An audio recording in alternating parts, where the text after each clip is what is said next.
मेरा नाम ममता उपाध्याय। मैं बहुत तकलीफ में थी। मेरे पाँव में बहुत ज़्यादा जलन थी, झंझनाहट हो रही थी।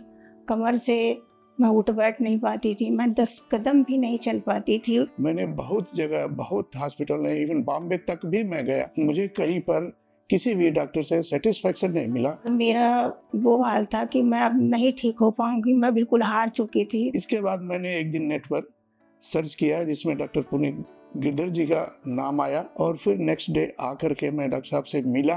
जब वो हमारे पास आई तो वो लिटरली रो रही थी और उनकी तकलीफ इतनी ज़्यादा थी कि वो अपनी पेन बर्दाश्त नहीं कर पा रही थी। हमने जब उनकी MRI, एक्सरे और बाकी सब डिटेल्ड इन्वेस्टिगेशंस कराई और उनको पुरानी रिपोर्ट से कंपेयर किया तो हमने देखा कि उनकी L5 की जो बोन है स्पाइन में वो S1 के ऊपर स्लिप हो रही थी और वो लगातार पिछले 6 महीनों में बढ़ती जा रही थी।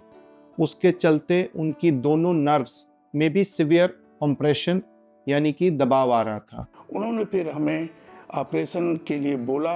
हमने लेटेस्ट टेक्नोलॉजी और टेक्निक्स यूज करते हुए हम एक प्रोसीजर करते हैं जिसको टी-लिफ्ट बोलते हैं। माइक्रोस्कोप के जरिए उनकी हड्डी को अपनी पोजीशन में बिठा के उसका फिक्सेशन किया। जब ऑपरेशन थिएटर से निकली तो इनकी जब आंखें खुली तो इनके कोई पेन नहीं था, कोई झंझनाहट नहीं थी, कोई सुन्नपन नहीं था, सब चीजें खत्म हो गई थी। 2 ही दिन में उनको अस्पताल से छुट्टी हो गई जब वो इंडिपेंडेंटली सीढ़ियां भी चढ़ पा रही थी और कॉरिडोर में वॉक भी कर पा रही थी। मैं इस समय बिल्कुल ठीक हूँ। मैं चलती फिरती हूँ, 40 मिनट आधे घंटे का वॉक करती हूँ। मैं एक्सरसाइज सुबह शाम करती हूँ और मेरे को अब किसी के सहारे की ज़रूरत नहीं पड़ती है। पहले मैं बिना सहारे के उठ बैठ नहीं पाती थी। मैं डॉक्टर पुनीत गिरधर और उनकी टीम को बहुत शुक्रिया देता हूँ, बहुत बहुत धन्यवाद देता हूँ और DLK मैक्स हमारे लिए एक जीवनदान साबित हुआ।